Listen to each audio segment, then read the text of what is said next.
Hey guys, this video is going to be about bar chords.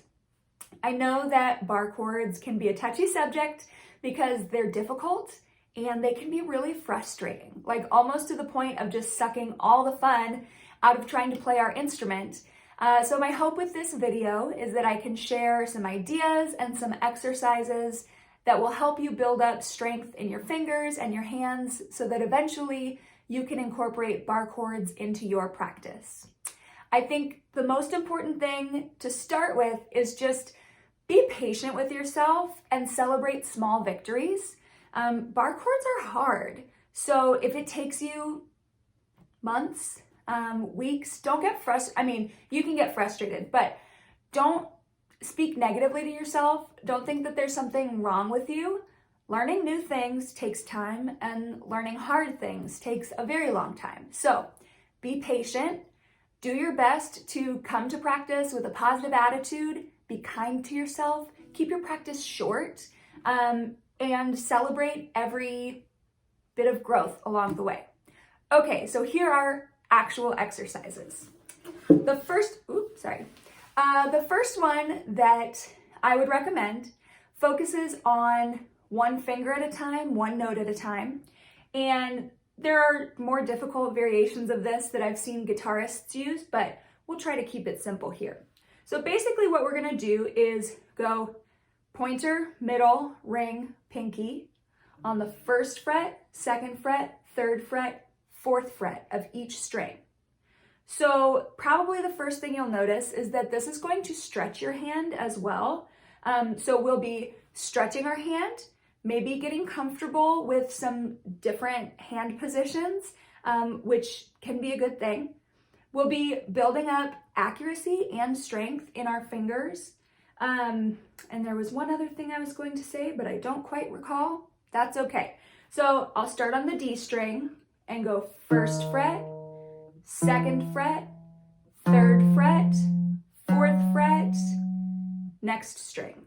First fret, second fret, third fret, fourth fret, first fret, second fret, third fret, fourth fret, first, second, third, fourth. And then we'll go back down, reverse order. Fourth, third, second, first, fourth, third, second, first, fourth, third, second, first, fourth, third, second, first. I remember what I was going to say, and that's that your hand will probably get tired quickly as you practice new exercises. And one, that's natural to some extent. That's why I say keep your practice short, because we're really pushing the edges of our capability here. So 5 minutes a day, great. The other side of that is if you have pain, I think a lot of us can tell the difference between being sore from practicing and being in pain. Pay close attention and don't push through pain. But keep it short and maybe take a day off between practice if your hand is sore from learning new things, new muscles are working together. Okay, so that's that one.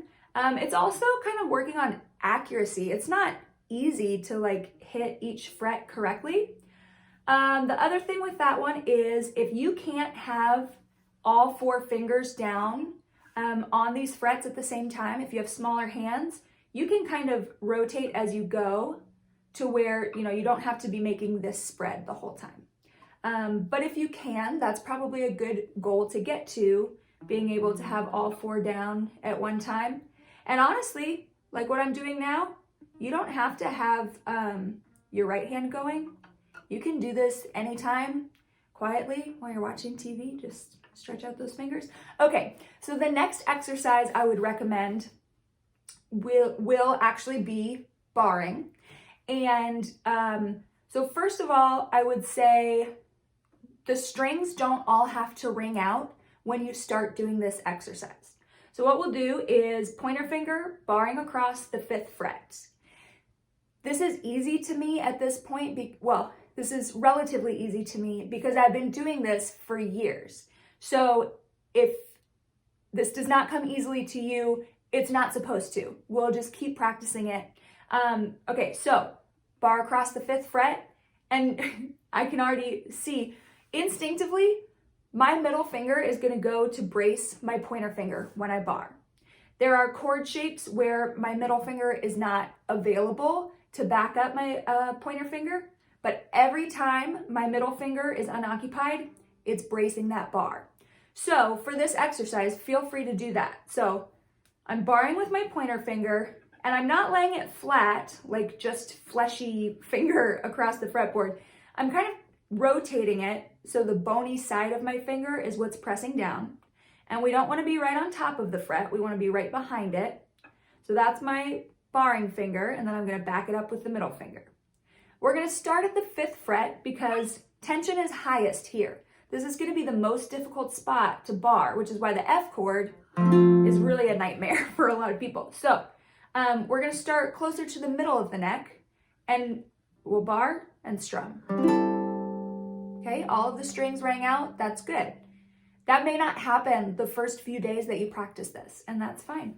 So I'm going to go 5th fret, 6th fret, 7th, and just work my way up. Maybe I'll go to there, come back down, and don't rush through it. Try to make, think about if you were exercising, you're like doing bicep curls. You want to really fully execute each motion to build that strength. So think about, focus on each individual.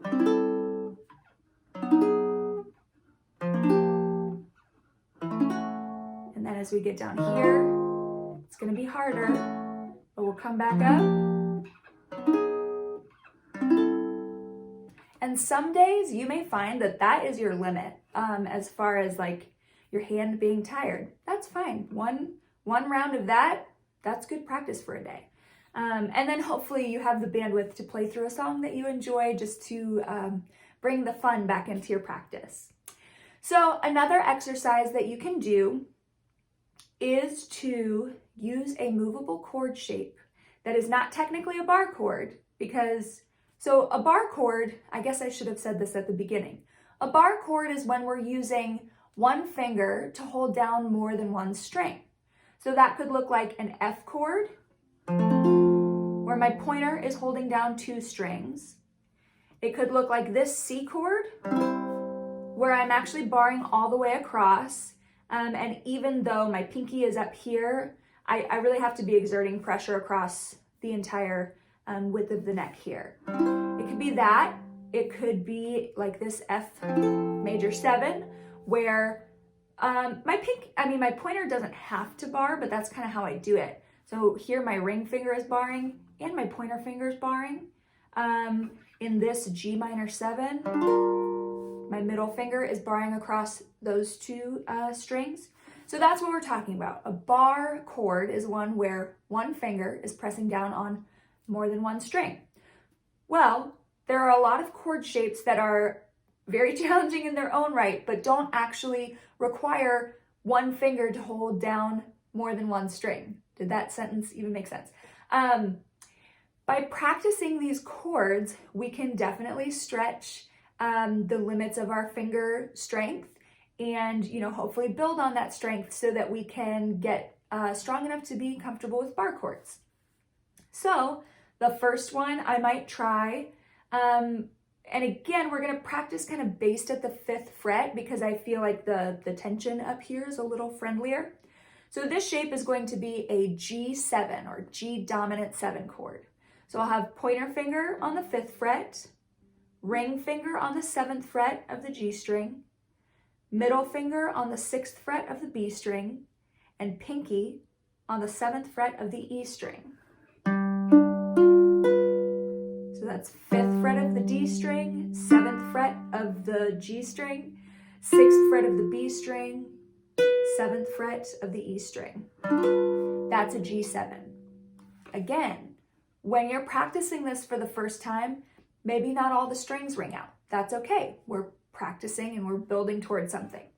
So I would take this shape, and if I'm feeling good about that, maybe I do the same thing where we move it up and down the neck, And again, as you get down toward the headstock, the tension will be greater, and it's going to be pretty difficult down here. But then we'll bring it back up to home base, and that was a great workout.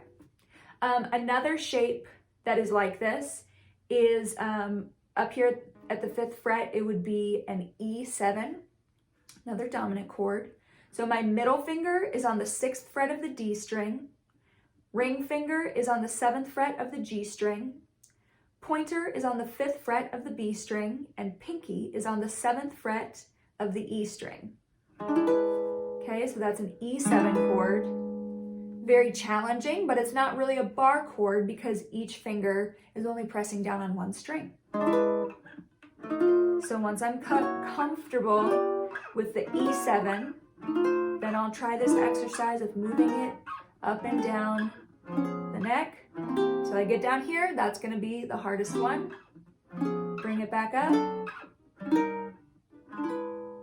And if you can get through all 3 of those exercises in one day, then you're going to be darn close to making a bar chord work. So the other thing that I would, as you work on bar chords, like I said, you know, F is a very common chord because it's the 4 chord in the key of C, it's the 1 chord in the key of F, but F is a very challenging chord because it's down here next to the headstock, and that's where our tension is greatest. So maybe take that shape. Right here, it's 3, 2, 1, 1. If we move it up, try it at the 5th fret. So here it would be 7th fret, 6th fret, 5th fret, 5th fret. And I bet you're gonna find that you have the strength to do this before you have the strength to do this. So up here is an A chord. You know, I think that's about it. This has been a long enough video, but I hope that those exercises are helpful to you. If they are, please let me know, and go ahead and subscribe and give this video a thumbs up. Thank you guys for watching.